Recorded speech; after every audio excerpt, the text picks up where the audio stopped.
Say that it is going to be a daily happening right now on Wednesday, May 23rd, 2012. Welcome to the 468th Day 9 Daily, where we are going to learn to be a particularly better gamer today, perhaps more so than usual, because I've discovered the power of water. Now, I'm sure many of you have this experience where you have been sedentary for long periods of time. Either you bought Diablo 3 and you haven't moved since Tuesday, or you just have a lot of work, gaming sessions, maybe you get involved in a conversation, or you've been sitting a lot and you get this weird tiredness, fatigue, even though you haven't really been doing much of anything. I try to abate this as much as possible, obviously by drinking caffeine. I go outside and I just do some high-knee jumps to get blood flowing, but I have discovered just drinking a lot of water is awesome. Oh!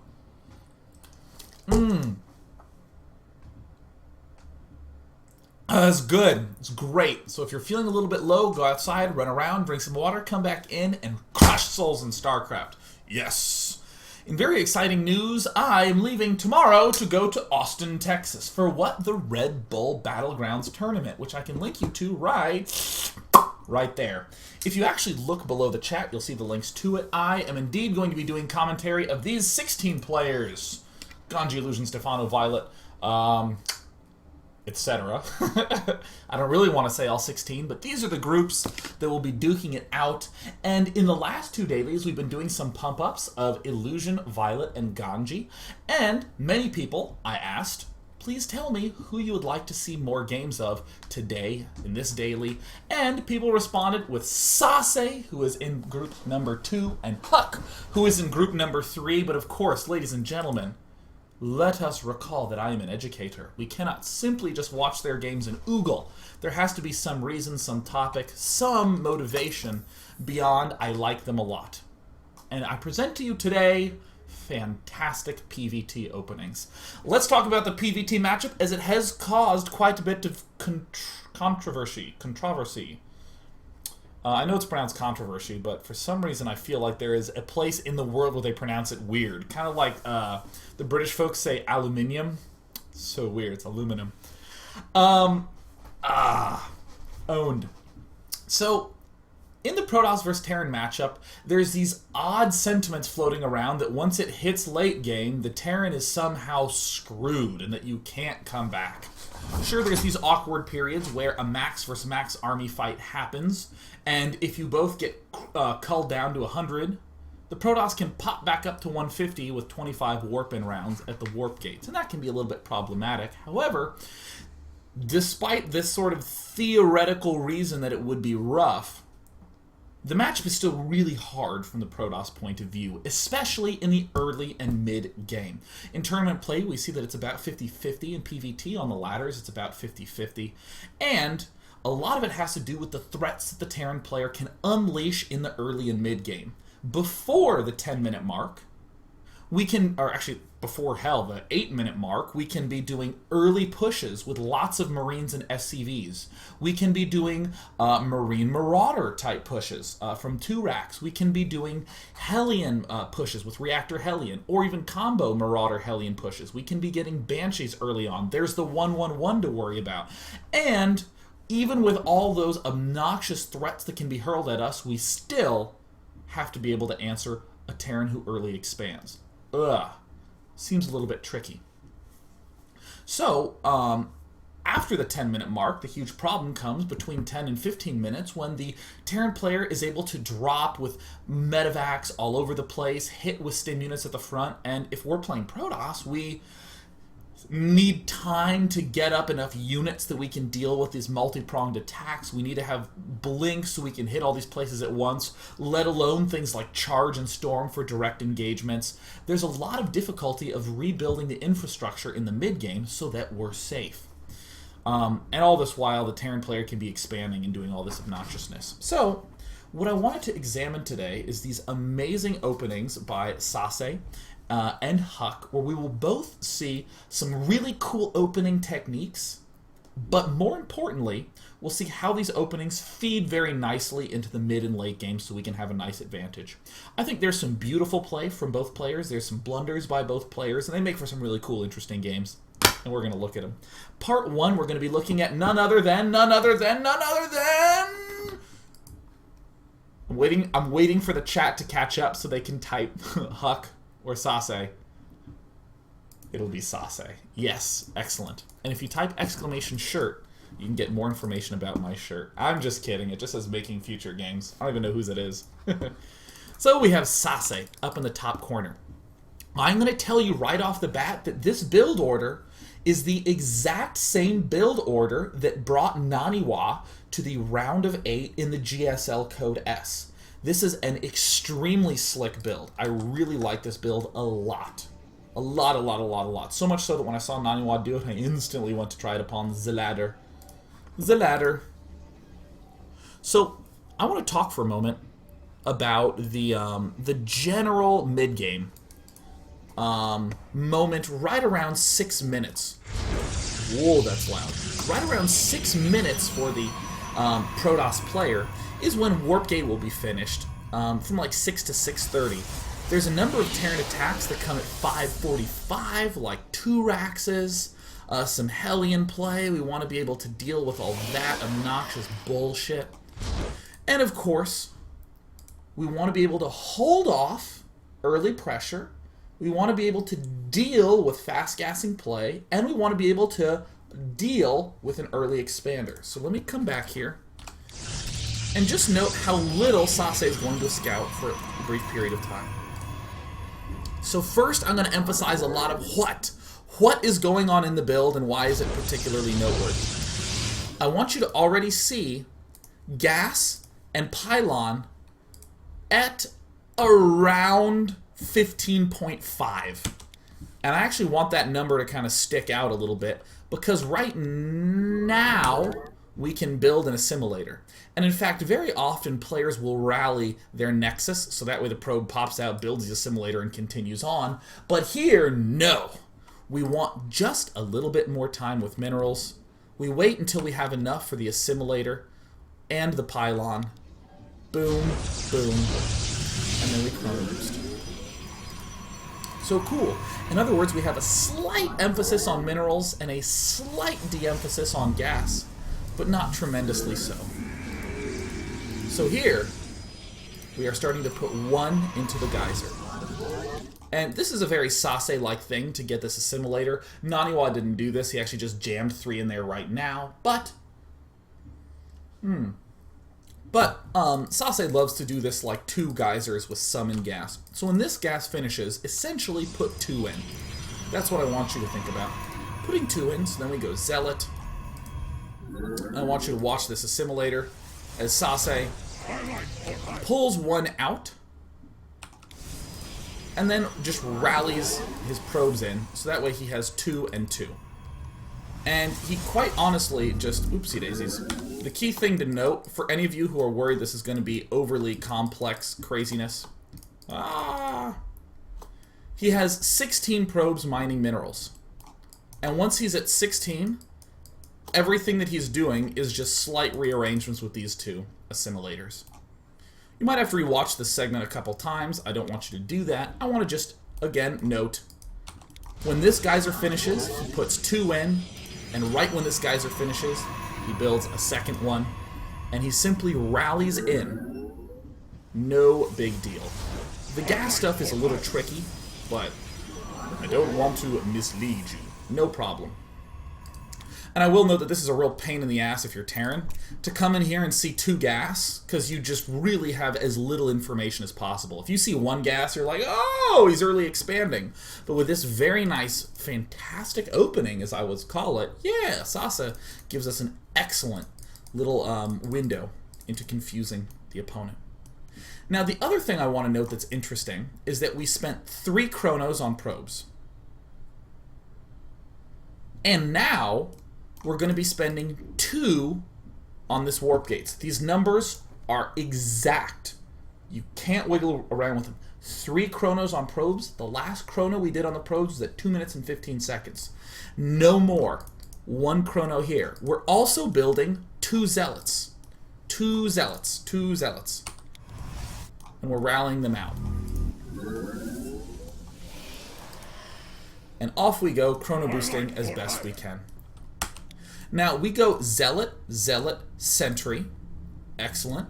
And we're just building probes pretty normally until we hit 27 of 34, and now we are early expanding.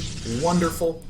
We still have not seen a damn thing. We don't know if our opponent is going for an aggressive 2-racks play. We don't really know if there's some sort of hellions going down. We just don't really know.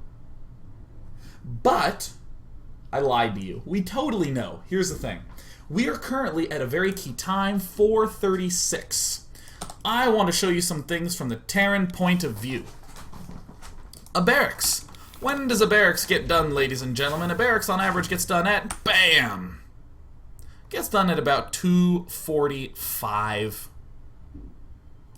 Now, if you look at most games, most Terran players will not be able to start this factory immediately. They'll generally start it around 3-ish. So here's our factory. You'll notice factory takes about a minute. Factory takes about a minute. So around 4 is when you can start to be able to make hellions. So if you rushed for factory and then rushed to build a single hellion, it would finish building at 4:30. We're at 4:36. In other words, it is entirely 100% safe for SaSe to move down here with the intention of pulling back. Okay, we've covered hellions. Excellent. What about if he went for some sort of really fast marauder shenanigans? He will actually not be able to have concussive shell yet if he went for a standard 2-racks. That will end up, he'll actually end up moving out of his base closer to 4:45. So we can actually move up and just do a standard pullback. All I'm saying is that you don't need to do too much thinking at this point. This is just safe. We also have 2 in these geysers. We are finally getting to the point where, as we have 16 in here, 2 in each geyser, that's where we're kind of like, all right, good, I'm probed out. There's 1 extra probe that's moving out. So that's why we have 21 probes. 21, ladies and gentlemen. Cool.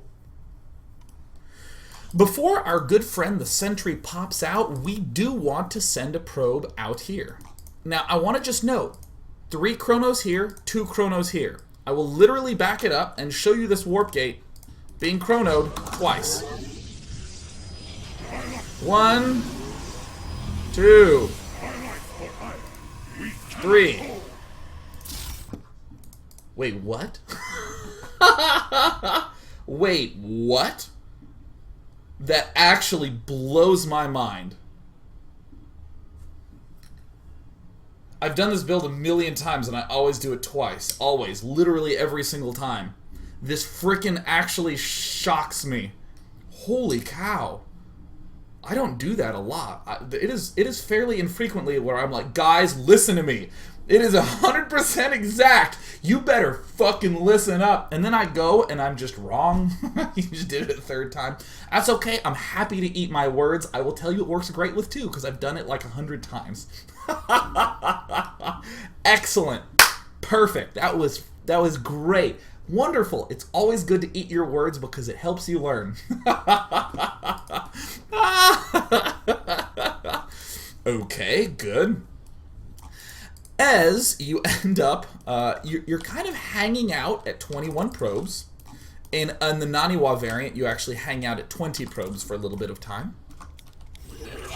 But we build these 2 gateways before we end up cranking in to additional probe production. So notice that we are going to spend some chrono on probes, some chrono on the warp gate, but this is the key chrono boost. You must chrono boost this stalker. You must do it. Now here's where we actually do some scouting. Notice that all 3 of these gateways finish up. Boink. All 3 of these gateways finish up right when the stalker pops out. And at this very moment, we get to see the key beauty of this build by SaSe. SaSe only scouts, or only really needs to scout right now. Okay, he early expanded. He only really needs to do this right now. Why is that? Because of the following. This is the most complicated moment of analysis, but it's a very easy thing to do in terms of execution. We've seen nothing, and we're at 6 minutes. It's actually, I'd probably say around 5:20. Here we go. Right here, we have a zealot here. We have a zealot down here to block our probes. If he were to do some sort of 2-raxing, we would see it. You see how we're kind of hanging out here? We would really begin to see it. We have a zealot poaching a little bit. At this point in time, we haven't seen a damn thing. Immediately, we can cross off any fast barracks aggression. What if he was doing barracks aggression? We'd warp in at home, safe and easy. Hell, we spent 3 chrono boosts on the warp gate. We got them fast. Now we're good. What if he's going for fast Banshee? Banshee will pop out closer to 7. So the warp in actually arrives before he can really move cross-map with his Banshee and start doing a lot of damage. And Cloak will finish around 7:30. So you can generally just kill him with your 6-minute warp-in, like right off the bat. And if he's not doing that early aggression, and he's not doing this fast gas style, then he's early expanding. Wonderful. I will literally note that this will solve a lot of your 1-1-1 problems if you are doing this build and you do the 6-minute warp-in, because you just kill so many players outright. What is it that makes this so strong? It's actually one fundamental idea. By going Zealot, which is a short build time, and another Zealot, which is a short build time, and then 2 Sentries, which as you'll note have 37-second build times, quite short, and then we chrono boost a Stalker, we get 5 units out of 1 gateway before our warp gate. So we end up with 8 total units at 6 minutes and 15 seconds. So here's 2, 2, 1. There's the warp gate. Where's the warp in? And boom. Our army size is quite large. 8 units at 6:13. That's very intimidating. That's very cool. Now, if you think about a standard 4 warp gate, a standard 4 warp gate push has 1 Zealot and 2 Stalkers built before the warp gate, and then 4 more Stalkers. How many units is that? Come on, it's 7 units, you guys. We have 8 units, and we have 3 warp gates, and we're about to do another round. So here's the play. Here's the big play. Back home, we are doing this great just, hey, cool, we did a warp-in round, right on back to probe production. And actually, you can spend your chronos on the probes. These 2 assimilators, right on back to 3 in each. And SaSe. Oh, water is amazing. Oh, I had a big swig. Let me do another one. Ah, delightful. Just does a second warp in. 5 Zealots, 3 Stalkers, 3 Sentries. These 2 Sentries we built early. We'll each have 2 force fields. Oh, how wonderful. We can even do Guardian Shield and then 2 force fields and a force field. And this one who just warped in will also be a force field.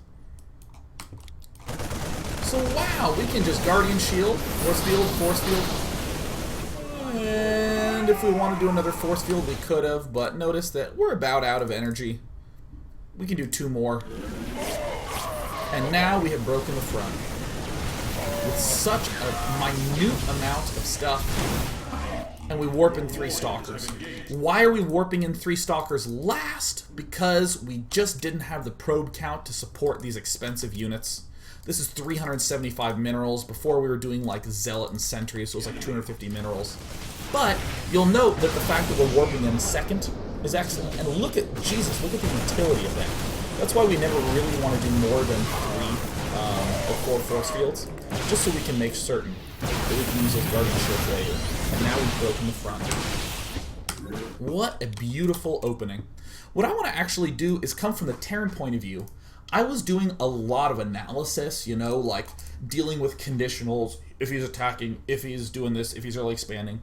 Let's do a really simple one. Let's watch from Terran's point of view when we know we're early expanding. I want you to feel how scary this push timing is. Alright, what happens for Heart? Okay, well he goes for a very early barracks. SCV ready. He walls himself in all the way. There's the command center coming up. He builds 1 Marine. Here comes down Complete. 2 Marine. 330, about as late as you would ever see command center go down. Alright, cool. He sees a zealot, so he's immediately like, well, I must build Das Bunker, so I'll do that. Constant Marine production. Let me build 2 barracks. Excellent. Alright, I got 4 in the bunker. And now I'm going to build my double gas as fast as possible. I want you to know that these barracks aren't done, and we're almost finished with Warpgate. This is a real standard play for a Terran guy. Upgrade. Oh, cool, we got a Tech Lab add-on because we want to be cool and get STEM. Additional supply depots. And then, oh, there's the Stalker, and here comes the game-killing move. Yeah, that came in real fast. This will win, or this will break the front a high percentage of the time. Magnifique. I want to say more, but you know what? Let's just go to a break and come back in part 2 and see how SaSe takes this to the mid-game. Pooh!